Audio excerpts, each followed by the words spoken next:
Good afternoon, ladies and gentlemen. Welcome to another episode of BNN 247, the Black News Network. You know, we have over a trillion, $11 trillion of economic wealth here in America every single year. There's something going on that we are not paying attention to. And it's always something hidden in our faces that we don't see. So it's going to be imperative that we pay attention today and try to learn something about the black bottom dollar. Our black bottom dollar is what makes this country move. If we hold that money, this country would stop in its tracks. And we don't want to see the country stop in its tracks. We want to see the country thrive. So in order for us to see that, America is going to have to recognize the value of our money going into their economy. Because if you listen to how they talk and how they walk and how they present, it tells you that it's not ours, it's theirs. This is the Black News Network. Every Sunday at 3:30 p.m., we air this show. This is the real voice of Black USA. We plan to bring you more and more information and more news about what's happening in our country today. I am your host, Brother War Smith. My co-host today, as always, is Mr. Claude Foster, and I want you to welcome him and give him a nice round of applause, telling him, welcome to the show. Go ahead, Mr. Claude. Good afternoon, my brother. Uh, I guess we could start off the show with some sad news. You know, Angie Stone, the sister that sung the song that all the brothers used to be proud of, my black brother. Mm-hmm. And she died last night on the way back from Mobile, Alabama, her last performance. So I just want to give out, a shout out to her family and let her know our listeners got her and her family in our prayers. Absolutely. That was a significant loss. She was only 63 years old. And the van she was riding in flipped over, and she was the only one killed. It was about, I guess, 19 or so people in the van, and she was the only one killed. So, so just wanted to acknowledge that. But yeah, what a great show. The impact of black-owned businesses on the economy. Jobs, what was it? What was the freedom? Jobs, justice. What was that symbol of freedom thing we used to say? Jobs, justice, and I forget the last one. Jobs, justice, freedom, peace, truth, and love. But yeah, this economy is this economy because of what we contribute to it. Not only do we provide jobs to people that would probably otherwise not get jobs, but we provide a form of financial input into this company that makes this country as great as it is. So without the black dollar, I don't think America would be the powerful nation that it really is, that it is. I think this current administration trying to change who benefits from that black dollar. Because they're trying to take a lot of them black dollars away through elimination of a lot of the programs where that black dollar is distributed, whether it's on college campuses, whether it's on in the workplace. This administration just seems to just want to just undo our success in this country. They seem to be out for us every time we turn around. As a way that they taken us back in history. All the different programs that have been made available to try and equal the playing field out here in the economy of America, it still didn't work. And because they take these programs away, in their mind, one of the significant things that they think is that it hurts us. But see, they have to realize they ain't never been black. And because they have never been black, they don't know that we are already accustomed to the struggle. We know what we have to do when the chips are down. We know what we have to do when we need to balance the playing field. Right. We we have to work twice as hard and twice as long as they do for anything that we get. But we get ours now. Don't get me wrong, we get ours. But now it's time for us to show the power of our dollar. Our dollar has quadrupled and folded over 10 times, even more. Every single year we get more and more money despite the setbacks that we have in American politics. It doesn't matter. No matter what, we still gonna thrive and get where we need to go. We have banks, we have industry. We just don't have the resources, the land resources, the manufacturing resources. We don't even have a company that makes socks for black people. It makes what? Socks. Well, it's funny you mentioned that. When you look at the African American entrepreneurs like Madam C.J. Walker, she was one of the first entrepreneurs. Right. When you look at Robert L. Johnson, founder of BET, the first company listed on the New York Stock Exchange, A.G. Gaston. But it was funny. I found something back in the 1927 issue of the NAACP, Crisis Magazine. Madam C.J. Walker put out a list of acceptable gifts for black people to give. It was a list of acceptable gifts. Okay. This is just how black folks used to do things for black folks. See, we all over the place now. If you want to know the truth about it, we giving out dollars to Tim, John, Jim, Jane, and Judy. And we're not helping out. It ain't standing in the black community. Right. It ain't standing with people like. So I guess what we need to talk about, the power of the black dollar, but how that black dollar is utilized today to our benefit. Let's start back when Cadillac, during the Great Depression in the 1930s, right? Cadillac was just now getting their foothold in America. Right. And all of a sudden, the economy failed here in this country. And everybody you're familiar with the Great Depression. Yeah, I heard about it. Yeah. You're right. They lost. All the white people had the job. We ain't had no job, but we knew how to save our money. We had money. We wasn't putting our money in the banks, and the banks are the ones who failed. So basically, when the Great Depression occurred, white people couldn't do nothing but stand in the soup line. Black people started to thrive during that time because we still had money. Right, we still had money, but we didn't have the jobs that they had. No, they was in the soup line because they lost their job. We were much more, much more independent, self-sustaining. Yeah, and we've kind of lost that ability. Yeah. If the economy went sour today, we'd be in the same soup line as everybody else. And that's where we done messed up at. We are not like them. Kendrick Lamar spelled it out. Yeah, that's true. That was good. Super Bowl. And if you haven't watched it at least 10 times by now, you should, because every step of the way, he's telling you a part of American history. Pay attention to what he's saying. But people are commentating on it and telling you what he's saying as well. Right. Kendrick Lamar spelled out some really good information. But back to Cadillac. Yeah. Black people are the ones who made Cadillac thrive. They saved the company.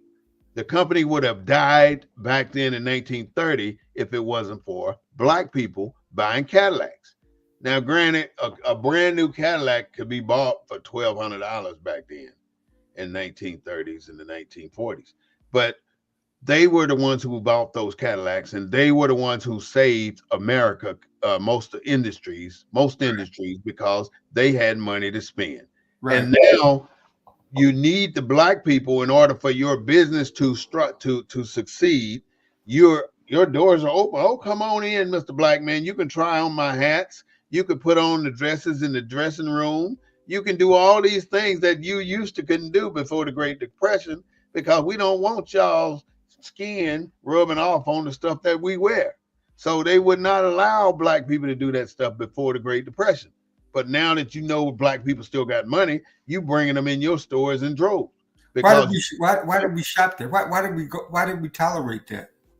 we went there because we had already came to a point of we want to be accepted as equal people in America, and Being treated unequal made us feel equal. no, it did not. It made them get our dollars out of our pocket. That's all it did. But and then they went right back to beating and killing and torturing us with these Klansmen and other racist organizations. But looking at it back today, I'm asking you as an intelligent black man, what would make the black person buy something that they couldn't try on? Oh, I would think that you mean buying it back then or buying it today? Buying it back then, yeah, buying it anytime. Then, now, whenever. Back then first. We kind of do the same thing today. That's what this whole boycott was about. We buy based on what we think other people's like. Like, for instance, this is the biggest example I can give you and the most ridiculous example I can give you. You go out and you spend $40,000 on a brand new car, right? 40, I'm just using that as a roundabout number. 40,000 on a brand new car. You take that brand new car down to Tires R Us and you put some Vogue tires on it, and you put some Keystone, Krager rims on it, and now you slow roll through your neighborhood so people can see you rolling around in your car. So we buy stuff not for the practical use of the stuff, but we buy stuff for the visionary use of others. In other words, we want to look the part, but we are not acting as the part. In other words, we'll go out and buy all this expensive stuff like Coach handbags, $500 and $600 handbags. We go out and buy these brand new Audis. The bigger the car, the better. We buy the biggest house we can buy. We buy the biggest car we can buy. We buy everything that makes us look rich and wealthy, like we're on the same level as these people that we're opposed against. If you saw, who's the guy that's over Tesla? Elon Musk. If you saw Elon Musk on the street, would you think he was wealthy as he is? No.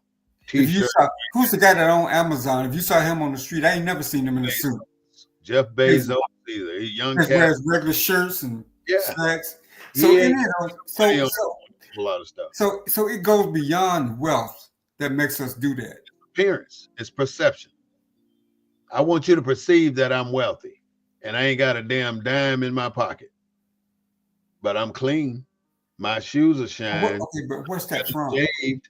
My teeth are clean. I brush my teeth and comb my hair. But what's that from, though? But have we brought that forward? Brush your teeth, comb. No. I mean, that's how we go. This whole image thing of wanting to be somebody before we are somebody. Yeah. What did that old saying go? Black people spend all their money trying to look rich, and white people spend all their money. Well, rich white people spend all their money trying to look poor. Or they don't. But you don't see the white middle class doing what the black middle class does when it comes to. There's no comparison between the white middle class and black middle class. If you're talking white middle class, you're talking about 30% more general income and more. No, I'm talking about in this whole need to look rich. You're not going to see that in their communities because they don't have that mentality that we do. They need to look. I mean, they drive nice cars. Because they already perceive to be rich. That's all it takes. They already have that mentality of a wealthy family. We have that mentality of an up and struggling family. As long as we feel like we're up and struggling, we're trying to make the wisest choice we can with the wisest, the cost effective products we can, like saving Cadillac. That's a big deal. That's a big deal in America. We saved that company, but yet we still pay the same prices they do for a Cadillac today. There's no incentive for us buying a single thing American. There's no incentive for us. What would we gain by making sure we don't buy China products? What do we gain as black people? What do we gain as making sure we don't buy a Taiwanese made shirt, or some product that's made in another country that's brought to us, like all the grapes and watermelons and all the other fruits right now are coming from Venezuela and other places that are not grown here. And if it is grown here, we're going to pay 2 to 3 times more. Our problem is we are not focused on us. We are focused on them. I mean, speaking of food, why do we tax food at all? We shouldn't be taxing food. But we do. Every state doesn't tax food, though. But certain types of food, like if you buy eggs, milk, and that kind of basic stuff, they don't tax. Do you honestly think there's an egg shortage? How many dozen of eggs in your fridge right now? I ain't being. I'm just. Oh no, the eggs are back because my wife just bought Eggland's Best. They was off the shelves for a while, but they back on the shelves. $8 a dozen. Them just them good dang eggs. For Eggland's Best. Yeah, no, I want the brown bottom shelf eggs. I'm drinking some Blue Top. The Blue Tops. You know the Blue Top is that Blue Top liquor, the $5. The Walmart brand eggs. We want name brand. Why don't we go to the store and just buy everything without a name on it? Hill Country Farm rather than the Jolly Green Giant or somebody. Why don't we just buy things with little names? We want the biggest name for the buck. So we're gonna buy the best product we can possibly buy. We don't buy no regular pinto beans. We want Campbell pinto beans or Bush beans. We don't want no generic name beans sitting on the shelf. We can't buy our own beans because that's advertising there though. I mean that's selfish. They call it grocery stores, right? Mm-hmm. But when you go to groceries. What is the definition of groceries? I'd have to look it up, but grocery stores not what they used to be. I mean, they sell everything in the grocery store now. Why do they discourage you from growing? Why they don't want you to grow your own vegetables in your front yard? I mean, that's nobody to stop you from growing a food in your backyard. Oh, your front yard. Why can't you put a apple tree in your front yard? I guess you could if it don't violate the rules. It does. That's my point. It violates the rules to put an apple tree in your front yard, unless you have a documented orchard in your front yard. Yeah. You can't put a fruit tree in your front yard. You can't grow vegetables in your front yard. I wanted to I got a list of people I really wanted to introduce you to, our audience to. And I wanted to start with some political leaders and activists. Now, Julian Bond, and most of us our age know who Julian Bond is. He died in 2015. Yeah, but quite well. Huh? I knew him quite well. I was working for the NAACP when he was the chairman. Uh-huh. I had a chance to meet and really have some private conversations with him and pick his brain and that kind of stuff. He's a smooth brother. He was smart. Founder of the Student Nonviolent Coordinating Committee, and then he was the first president of the Southern Poverty Law Center and former chairman of the NAACP. In fact, I got He had quite a few accolades behind his name, and he was a nice guy. I never met him, but I knew of him. And then the next one is Shirley Chisholm, who there he is right there with my wife. Of him. Look at you. He's there with my wife. That's him right there. That was at an NAACP event. Yeah. That's a really nice dude, though, man. Yeah. He's a good guy. Shirley Chisholm. She was the first African American woman elected to Congress. Now, Mm-hmm. why is it we still have this is uh, here it is 2025 and we're still talking about first black woman to do this, first black man to do that. Why is America so focused on the race being them in a position forever and nobody cares? But as soon as a black person gets in the position, the concern is, oh, that's the first black one. You know, times are changing. And when Donald Trump sit there, I got to go to the news for a second. When Donald Trump sit there and talk the way he talked to Klevinsky, the guy from Ukraine, I really felt sad for that man.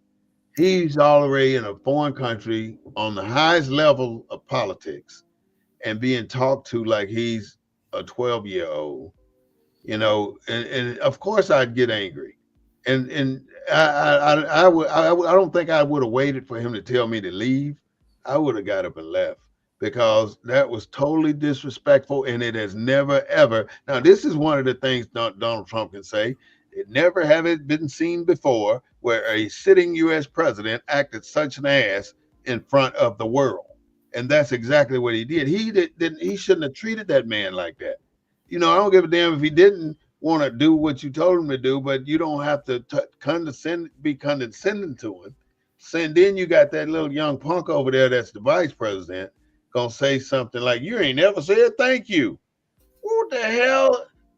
This ain't no damn playground, boy. I mean, I almost started on a rant for a second there, and when I get on a rant, I want to cuss. So I ain't cussing today. I'm trying not to. Well, So, but that shows you some of the elitism.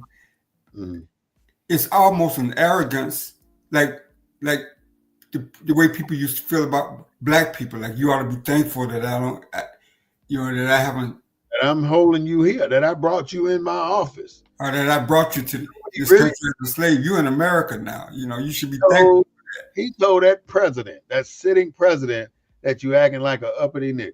That's what he told him. I mean, You you can make those comparisons. Yeah, yeah, in terms of how they treated him. Yeah. the only reason he did not work with him is because he was not kissing his ass.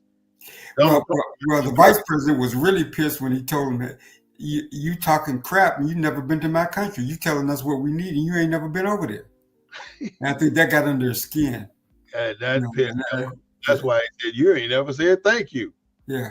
He gonna say thank you anyway.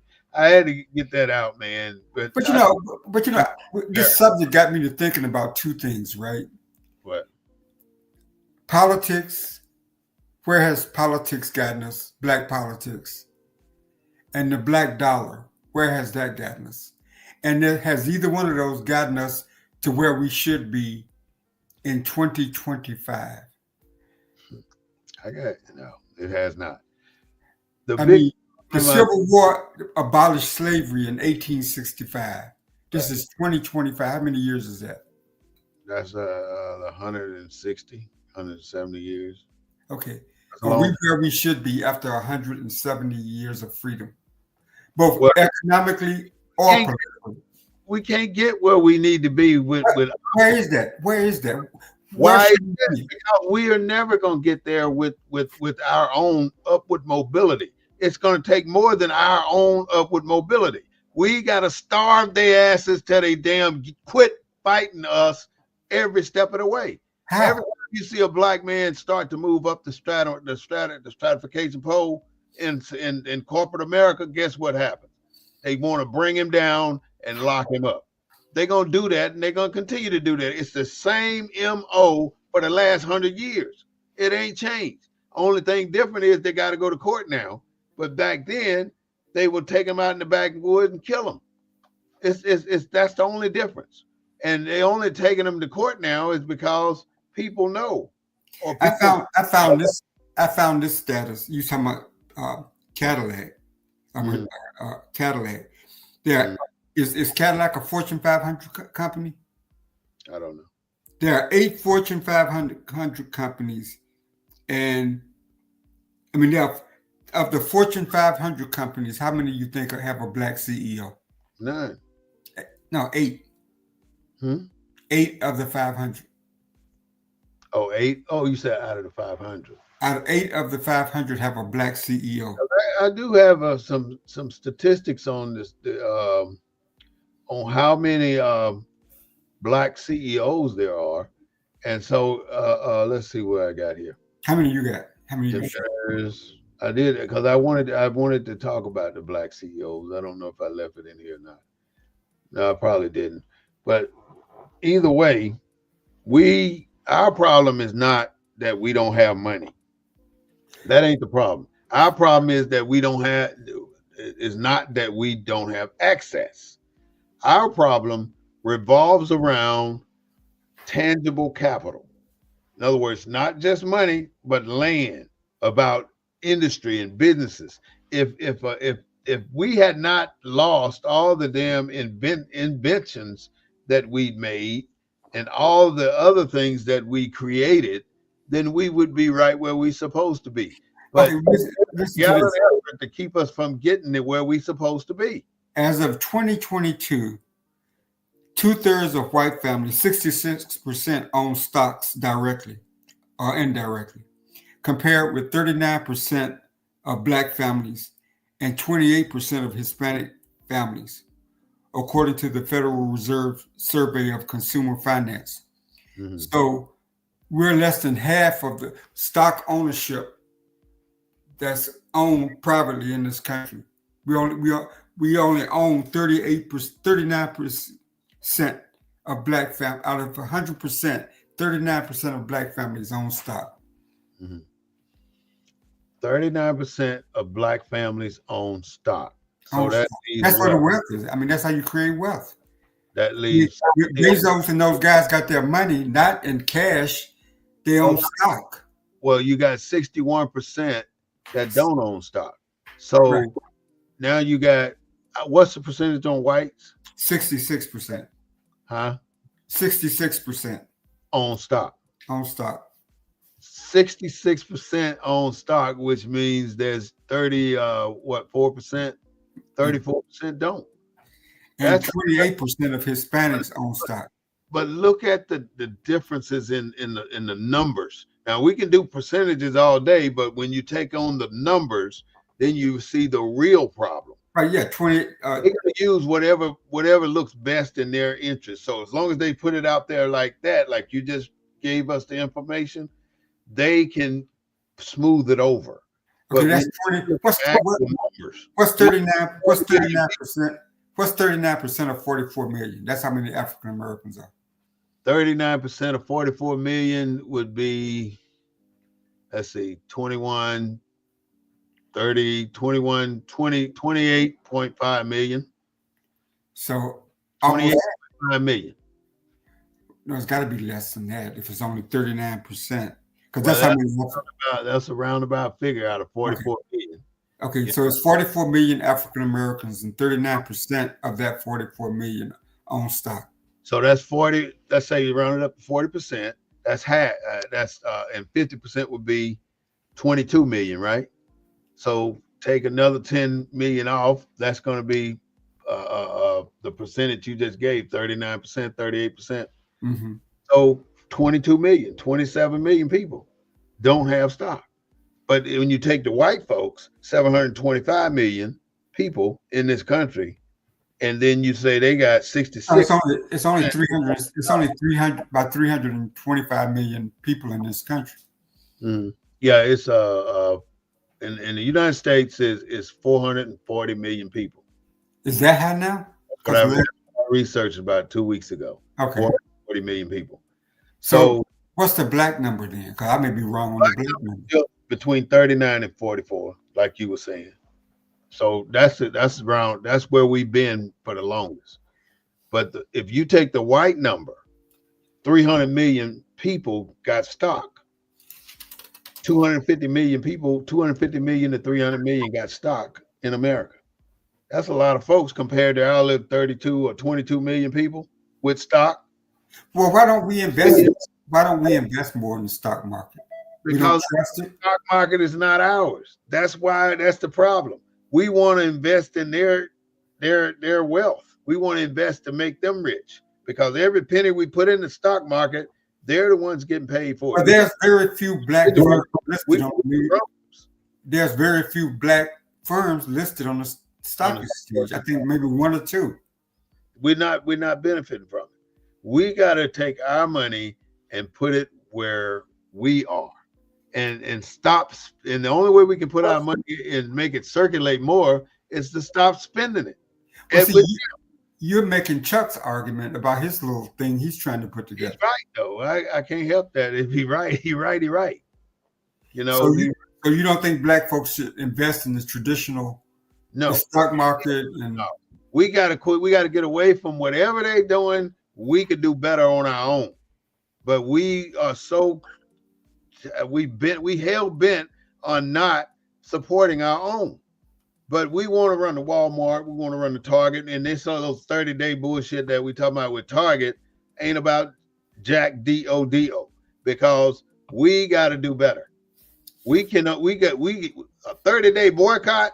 How long was the Selma bus boycott? You mean the Montgomery bus boycott? That went on for a year. Montgomery. It was over a year. Yeah, right at a year. It took a year to get them to.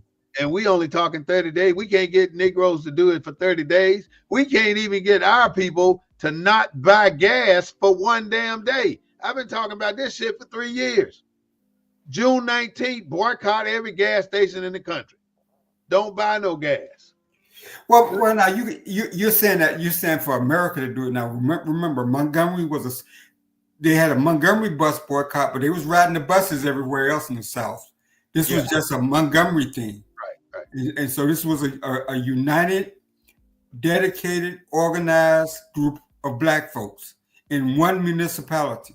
Mm-hmm. So what you and Chuck are talking about, you're trying to say that the whole country black folks in the whole country has never been together. Right. To nothing. That was one location, one group of community people with strong leadership. And then they had a network there where they had alternatives. So the black taxi drivers could get people back and forth to work. So it was very organized, very strategic, and that took a year. And that was gouging either. See, that was gouging. Nobody tried to get the black taxi companies were not out to gouge other black folks. The funeral homes participated. They used their vehicles. So all the infrastructure. So it could work. I don't know. It could work again, but it would never. I don't think nothing. I think we're so divided as a people. I don't think our mind is so divided. I don't think that it would work. It ain't us. That's why these international boycotts don't work. It's not us. It's not us. It'll work if we had the latitude to do it. We don't have the room to do it. What do you mean we don't have the room to do it? We don't have the room to do it because they keep us so minimalized. But we have it on every level. So you tell me that the national NAACP, the NAACP could not organize a nationwide boycott. They could. It's a nationwide organization. Why would they do it when they're in the pocket with white America? Because if anybody would do it, they could do it. But why would they? Because they have the infrastructure. They're everywhere. Name somebody else that's everywhere. They're not going to do it. Why the church in Atlanta, Georgia don't have organizations everywhere. The NAACP got the biggest platform status of any black organization in this country. And they are ineffective. The most effective NAACP got is the Image Awards. That aside, though, they have the infrastructure. They are where black people are in every infrastructure for that purpose. They're not going to use it for that purpose. Well, let's assume that they would. You need to turn down thousands and thousands and thousands of cases because they don't want to damage the image of the NAACP. They turn down if a black person go up against corporate America and you take it to the NAACP, even if you're 100% right, they're going to turn their back on your ass because they're not going to take your case. because it's too much for them to lose if you are not 100% right. But And therein lies the problem. If they but had a much larger membership, there are 44 million Black people in this country. Their membership at the best, if you count the best numbers that they give out, it's about 500,000 people. Is the membership free? No. No, it's not free. So why would Black people give their money to an organization that don't even represent them? Don't even make damn sense to me. Well, I'm not arguing with you about the. Some of us, the ones that get their money to the NAACP are the ones who are sitting on the fence on every level. But what I'm saying, not that they turn their back on Black, but they are not totally convinced that it's not Black people's fault. It's not our fault. Look at the hundreds of cities in America that have been destroyed because of their success. They were destroyed because we have been successful. And anytime we get Black people to work in the same accord, other than in the church and the NAACP, it's going to get shut down. It's going to get shut down. And the worst thing I can tell you right now, man, is that the church has they are more powerful than the NAACP. However, the church I don't know if the church willing to step out on a limb and go against America. They're not. I don't know if what happened when Barack Obama was in office and his pastor said, "God damn America." What happened? Obama, his own parishioner, his own what you call him, parishioner, whatever, went against him. Parishioners. Went against the preacher because Obama went against him. Obama went against him. Why? Because Obama had to save face with the white folks. Even though they wasn't giving him shit no way, he had to save face with the white folks. So he went against his own damn preacher. So what was his alternative? What if he had to say, I'm sticking with him? He'd have had a pair of balls that would have been well respected by Black people. He could have been our Black leader, but he can't lead us no damn where now. Don't nobody give a shit about his words no more. Because when he stepped out against his preacher, he stepped out against Black America. That's what he did. And Black folks turned their back on him from that day on. Because he was wrong for that. The preacher told the damn truth. That preacher didn't lie. He said it as it was supposed to be said, and Obama had to come out and say something against it because of the media beefing it up. Well, what's the president's gonna say? That's his preacher calling saying "God damn America," and the president ain't saying nothing about it. You know, they bumped that up to force him to make a move. And what if he'd have just said, I don't condone anything that the pastor said, however, but that's my preacher, and I support him 100%. That's how politicians speak. They tell you they incongruently give you an answer, and you just more confused when you get through talking than you were before he started. Well, let me read off the names of the financial institutions in Texas. Okay, and acknowledge when you recognize one of them. Okay, Unity National Bank, that's here in Houston. That's Black owned. That's 2 branches here in Houston. Brentwood Baptist Church Federal Credit Union, that's located here in Houston. Covenant Savings Federal Credit Union. Empowerment Community Development Federal Credit Union. Faith Cooperative Federal Credit Union. Light Commerce Federal Credit Union.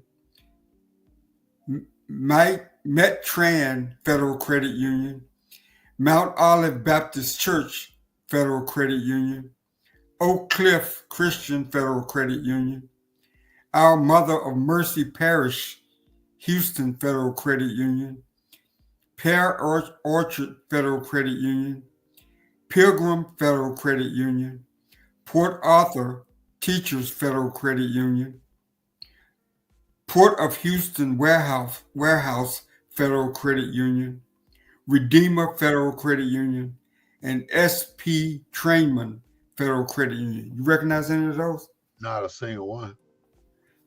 No. Now those are the Black join. financial institutions. These are the black financial Anybody can banking join. institutions in That are, Houston. they're open to the public though, right?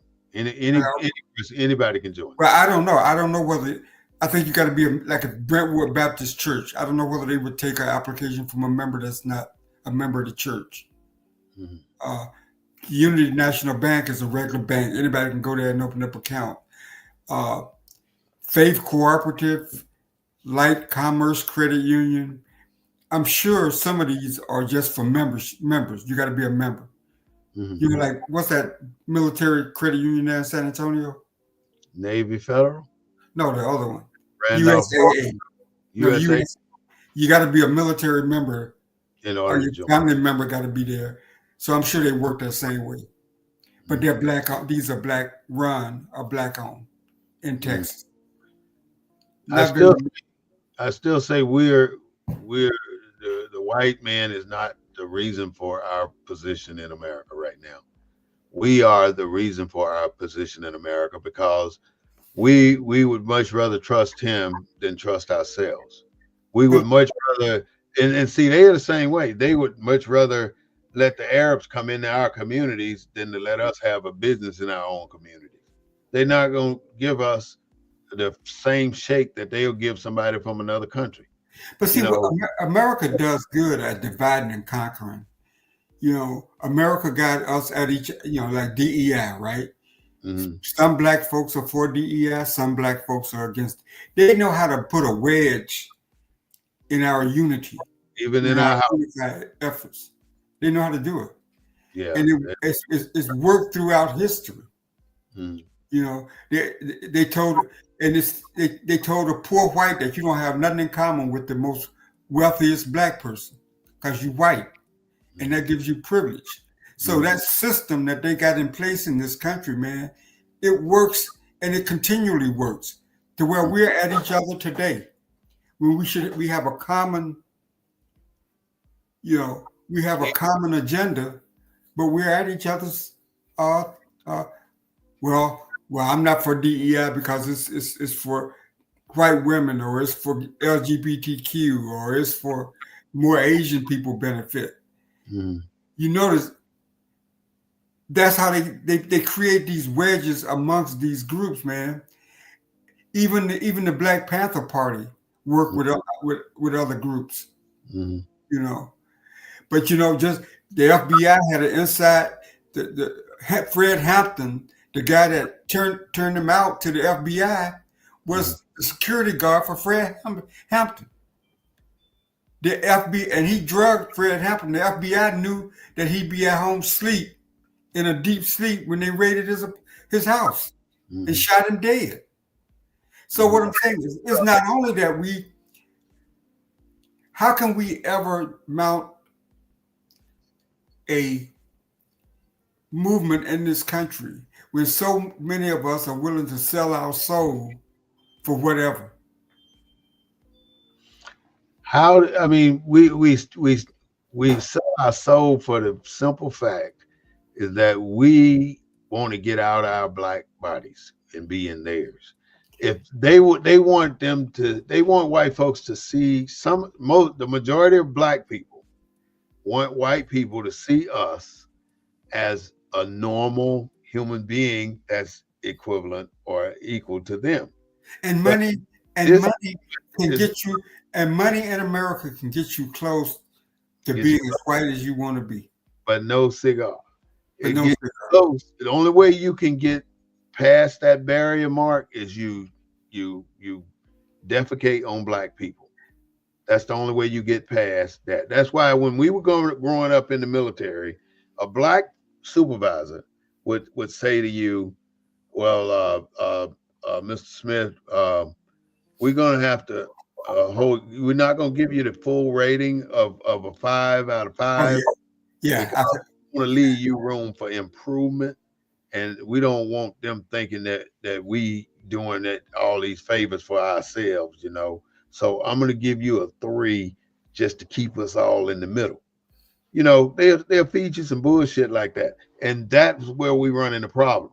And we not only get that from the black supervisor, We get it from the white supervisor who got the audacity to tell you, wait your turn, Mr. Claude. Your turn is coming. I'm gonna get this to little Johnny who just got out of college and give him a chance to get his feet on the ground, and then you can get your chance. And then your chance, by the time your chance come around, you on the chopping block to get fired.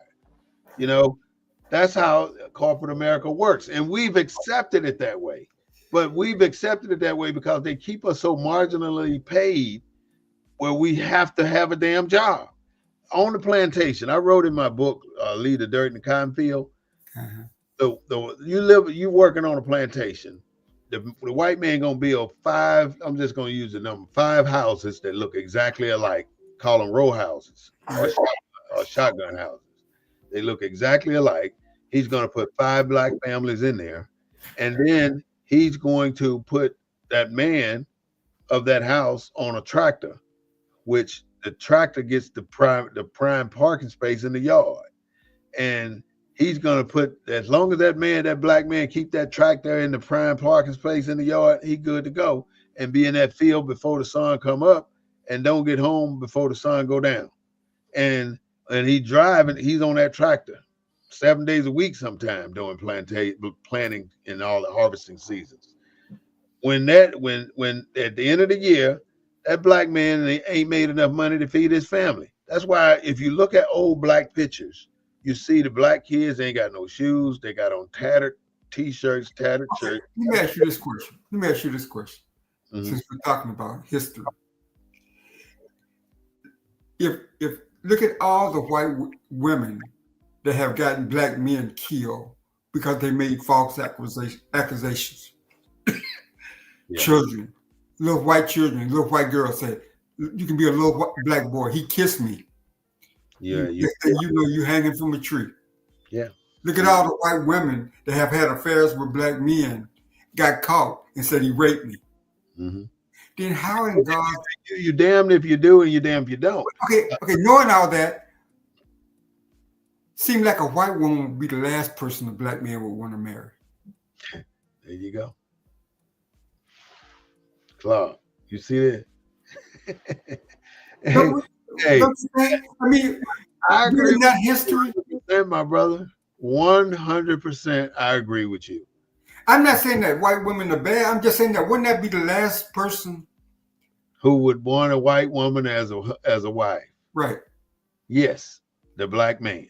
After all the times they've had to suffer, and then you're going to experience racism without a doubt at least once or twice in your lifetime married to a white woman. And ain't nothing you can do about that because you accept it already because you're in that relationship. You can't think that white woman is going to change your status from being a black man to being an invisible black man. Especially a Southern white woman with her network of family in the South. He gonna run across racism at some point. Somebody gonna say something, do something. What do you think they're saying when they go to things, when they go to family reunions? You got some rednecks in there somewhere. You got some people in there somewhere, but she ain't gonna he ain't gonna have no family reunion and take her to it because he don't want nobody gawking at his white woman. What the hell? You bringing this. I just look at that from a historical. That's true, though. It's from a historical point of view, I mean. Hey, it's a beautiful analogy. I mean, it's hard to talk about. But like I was saying earlier, we're our own worst enemy when it comes to black economic equality or better. I mean, but when it comes to economics, though, we don't regenerate our own wealth. How do you do that when you ain't got nowhere to regenerate it at? You're in the stock market. You needed to go and get a bag of charcoal. Where you gonna get it from? Okay, where's Jay-Z? Where does Jay-Z have his money? He don't have $5 billion in his house. In a white bank, Bank of America. I don't know if that's saying that's where he's at. The same bank that bum rolled Haiti. No, Chase is the one who bum rolled Haiti with the Spaniards. into Well, I'm paying. sure he just don't have it in a bank. I'm sure he has investments or somebody got it invested for him.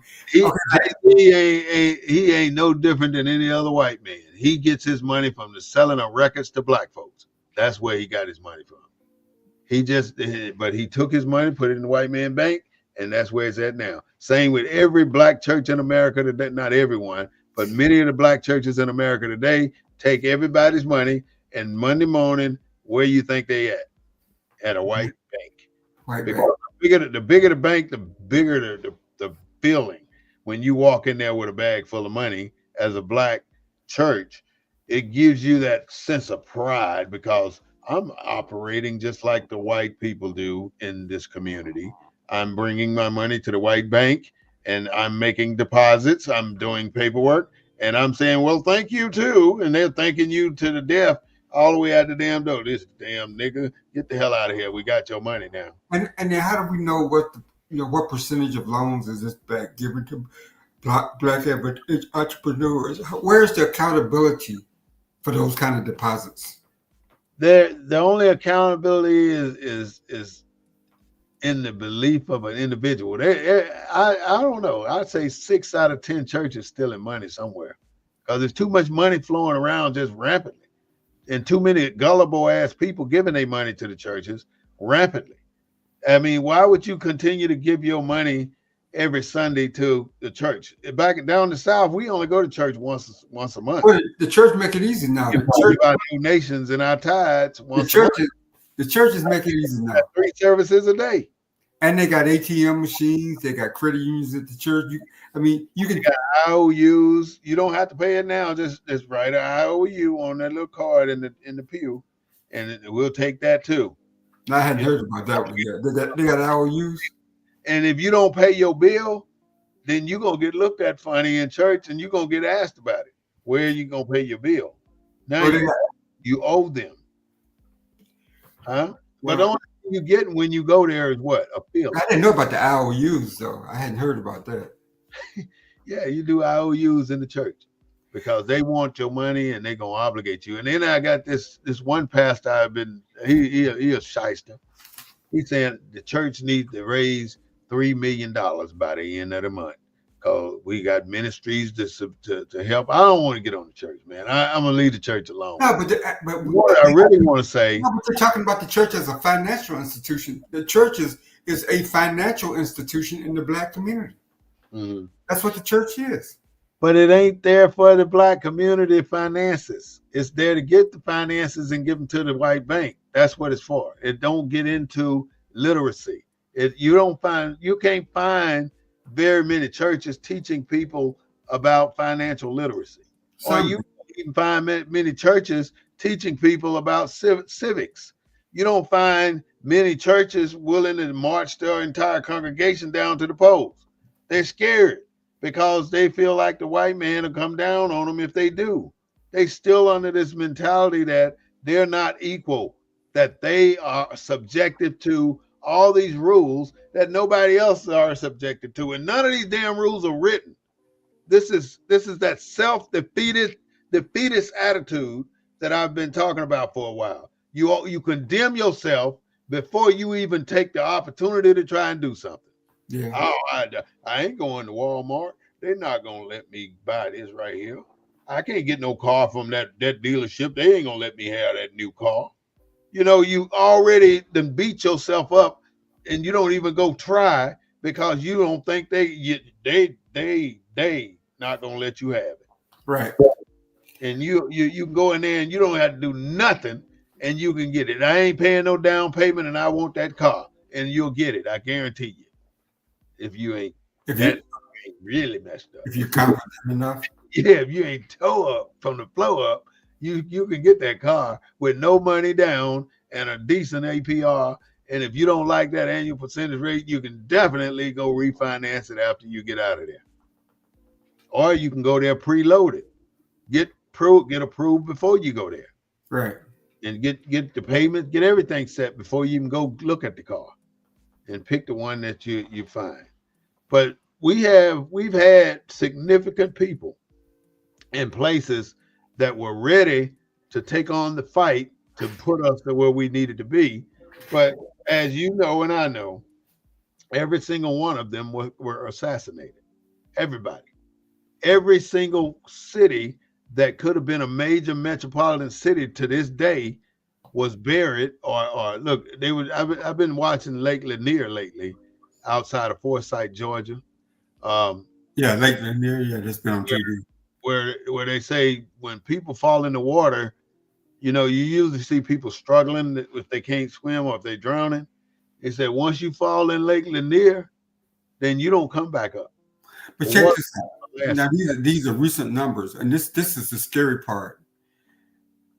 The percentage of black-owned businesses in healthcare, 10%. The percentage of black-owned businesses that are in technology, 5%. The percentages of black-owned businesses in retail, 15%. Those are the three major industries in this country. Look at what's happening with the government right now. Look, Who's, who's getting who's don't getting that all scare of our you? money? Who's getting our money? Hmm? But don't that scare you? 5% in technology, black-owned businesses, Now, 5% of black-owned, yeah, 5% of technology businesses are black-owned. who's getting our money? We're paying for these every service that the federal government offers, every service that the state government offers are being funded off of our money. Right. Black people money, just like white people money, but But the black percent, people but are the not percentage, benefiting from the services. but the percentage of professional services by black-owned companies to the state of Texas, the guy said like 1 point something percent or 2% of all. So that means 98% of the money that Texas spends for everything it needs, which it needs everything because the state don't make nothing but license plates, if you will, or something like that, goes to other than black firms. Even with Less than contracts, 2% of the business, we 2% had of contracts.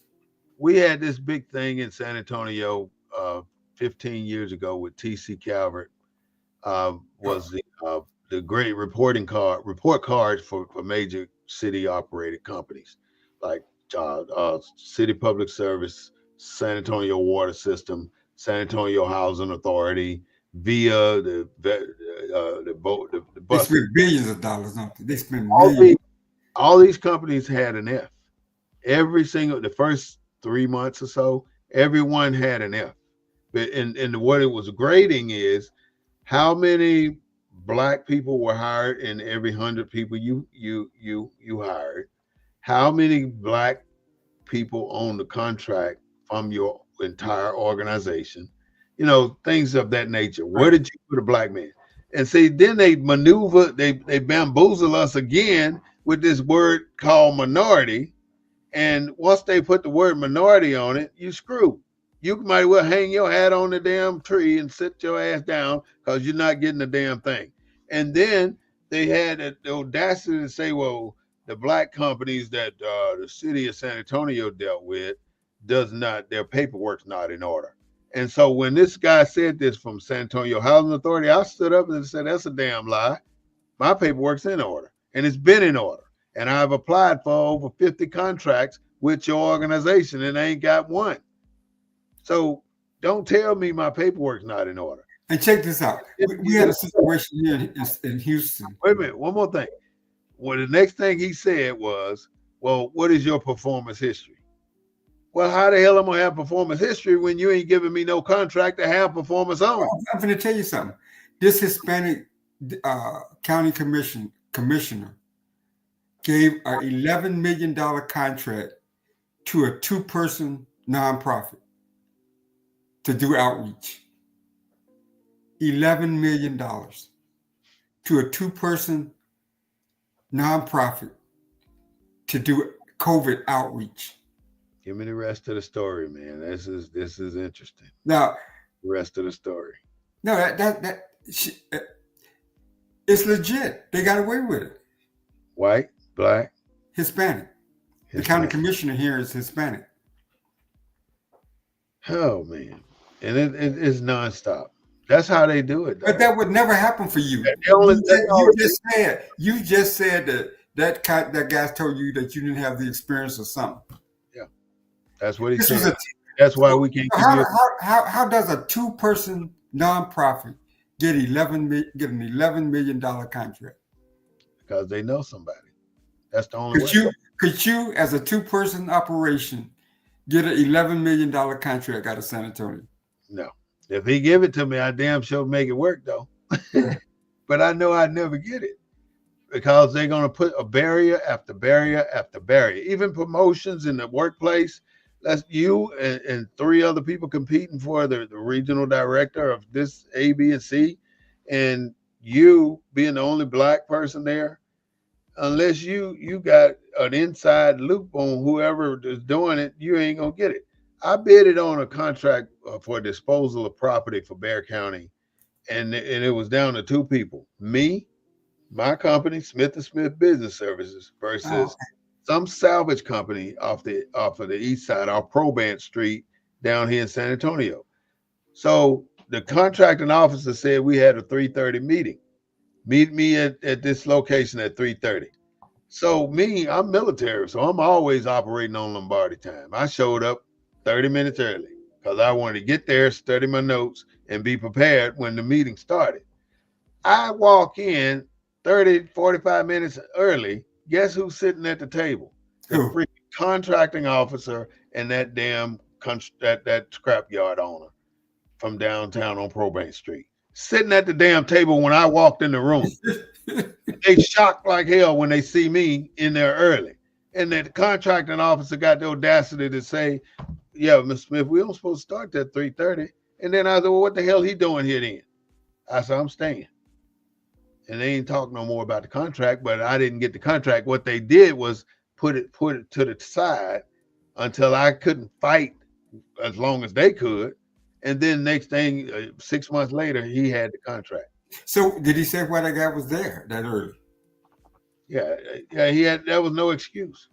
No excuse for it. I already knew what was happening. And I told them I was going to protest. So that's why they pulled the contract until I gave up on it. And then they put it back out there and gave the award to him. They had already made the decision before it even gave me an opportunity to be up in there. And that's the bottom line. We got to fight this all the way through every single day, every single year with these contracts. Not only contracts, but in order for us to get where we need to go, the first thing we're going to have to do is kick these freaking people out of our neighborhoods. Well, let Stop me let money me at the shell station. Stop spending your money at these Indian quick pop-up dope shops that they have in our communities. Stop spending your money there. Don't go in there buying beer. Don't go in there buying nothing, and barely buy gas in there if you don't have to, because that is the reason we keep getting doo-dooed on like we have been, because we ain't got no damn stand-up power. We might well get the biggest Viagra pill they got, because we can't keep it up. well, some of the barriers that they list to black folks is lack of access to capital. True. Yeah. That's that. Lack of representation and mentorship. Mm-hmm. Limited networking opportunities, which is always a challenge. Mm-hmm. And systemic racism and discrimination. And that's the holy grail of them all. That should have been the first one. Yeah.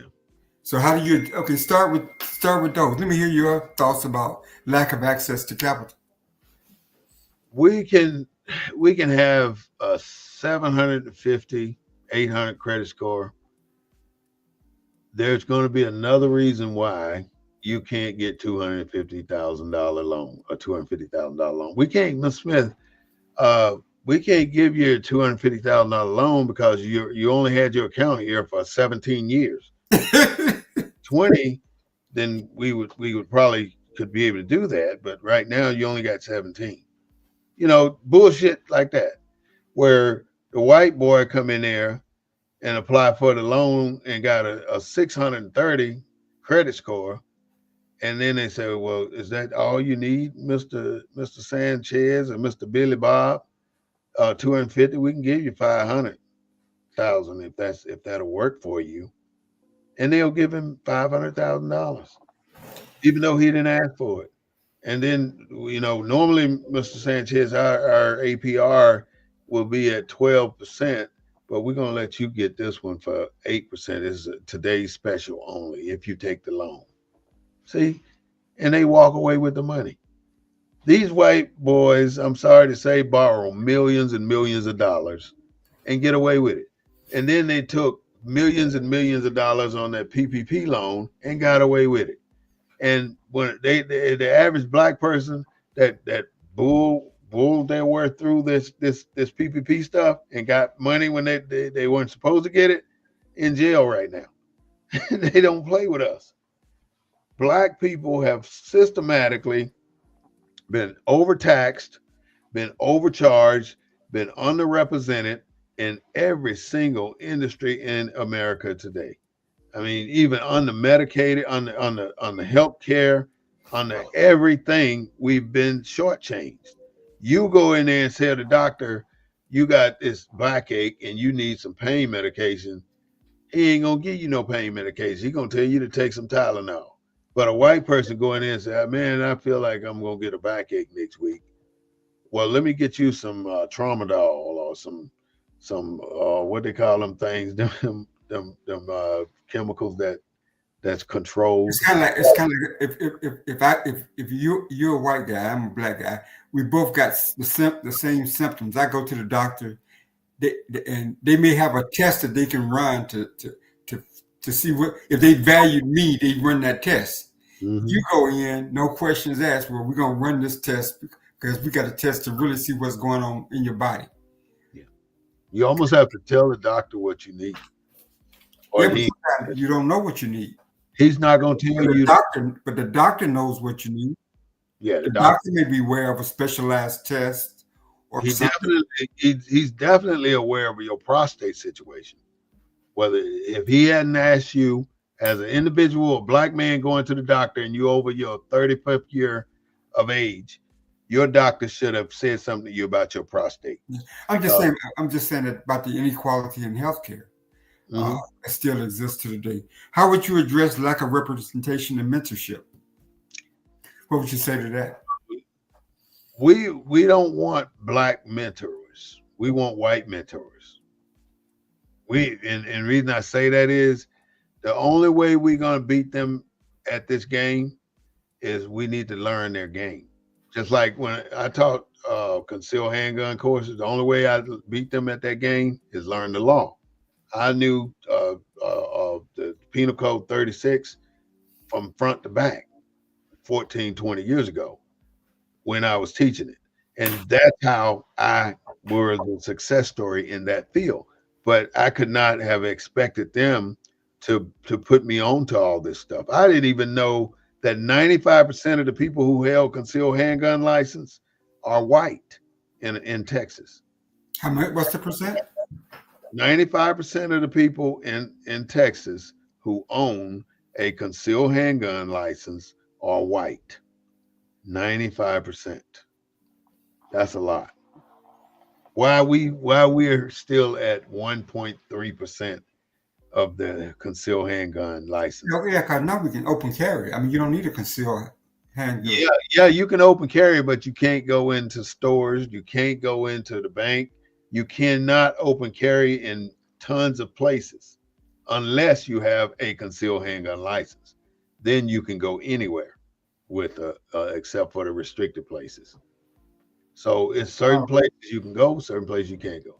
So that was a great question you just asked, though.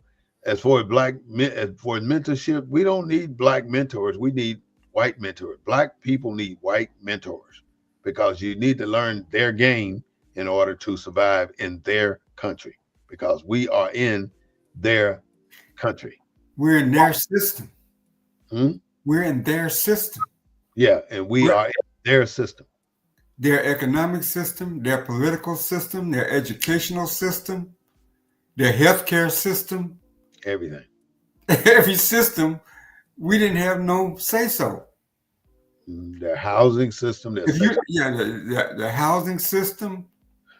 Right now, when they decide where they're going to put housing, the whole process is discriminatory. Yeah. Because they They don't put housing to where it's to the best interest of the residents, where there's good schools. They don't put housing for poor folks in neighborhoods that got good schools, got quality grocery stores, got good healthcare centers. You know where they stick the blacks, the low income housing? In areas that don't have none of that. No It's got the worst schools. desert It's got the worst uh, education, facilities, or desert, uh, a health. grocery facilities, and that's their system. And there is nothing our legislators can stop to change it. You Well, what if they don't want to change it though? why wouldn't you want to put a affordable housing unit in a wealthy area where you got better services, better schools, better quality of amenities if you want to change things? They don't want to change things. And Why? I our don't representatives have 90-year-old men sitting up there in Congress. there's Why? Texas got there's about a 1,500-page handout, a book that covers affordable housing. It's written every year, and it gives all the things I just laid out to you. So when a developer is coming to the state of Texas for our federal money to build that low income unit, that handbook tells him how he can get the highest score. Is it located near a grocery store? It don't have to be a quality grocery store. Is it located near a school? It don't have to be a quality school. It could be a subpar school as long as it's a school. Mm-hmm. White folks wrote that book. They wrote those policies. You think they're gonna write a policy to put us near them? No, not at all. So you're right. So the last one is how, and we kind of talking about it now: systemic racism and discrimination. Mm-hmm. Systemic racism is exactly what we see every single day on every level of law, especially when just the best example I can give you is cocaine and crack. You know, if you got caught with a rock of crack, you got a mandatory 5-year sentence. You're going straight to jail. But if you got with an ounce or more of cocaine, you got mandatory probation and counseling. You know, the sentencing, the disparities in sentencing for the same drug now. Crack is just a more concentrated form of crack cocaine. Right. You got one is just powder and one is powder, right? Yeah, one's right. One's you snort and the other you sniff. It's smoke. I guess I don't know about all that stuff, Claude. Now I couldn't tell you how that works. I didn't see no videos on drug use. I seen it on TV though, you know. I can have that one. But the disparities in these type of things are systemic across every area of America. That includes housing, because there are people been on housing 40 years in San Antonio, and their daughters own housing for the next 30 years, and their daughters own housing. That's part of the system. That's part of the systemic racism. And you know why they closed Kelly Air Force Base, right? Right. Nepotism. Because I thought that was a land grab. No, they closed Kelly Air Force Base. Didn't they close Brooks too?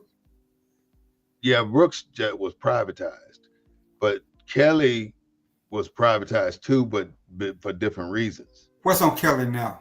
Because you got two bases back to back now in San Antonio that got closed. Just like what's Kelly being used for? It's for rental. Most of the major aircraft companies that support the C5, the C-17s, and the C-10, KC-10s, and the KC-135s support those planes or have an office there. Lockheed Martin, Martin Marietta, Bell. So they still have the same people, right? I mean, they still have. What do you mean? people. No, they bring their own. Just like when they shipped out the C5 contracts out of here, and the KC-135 went to Alabama somewhere to the base, Warner Roberts in Alabama. The Warner Roberts in Georgia. And then went up to Oklahoma City. The people went with it, and the ones that didn't go with it got laid off. They had to go get another job. Because of Trump's policy, they were at Warner Roberts. Way before Trump. No, I'm saying that right now Warner Robbins folks are worried. Oh, that Trump is in, so is Oklahoma City, because that's those two. Like you say, all that stuff was transferred out of there. The reason I'm saying nepotism at Kelly is because you had Mexicans from the lowest private all the way up to the top private or the top person on the base. A man was so mad at me. I was a manager down there on Kelly. Oh, you was at Kelly? You were stationed there? Oh, I was a civilian. I had retired. Oh, yeah. I was manager for this company I worked for, and we worked in one of the warehouses, and they all have, each warehouse got a Mexican running it, and he has to provide you with all your resources. So his wife ran the supply room. He was the general building manager, and he had his son as the custodian for the same building. The family. So they all rode to work together, left work together, and all that.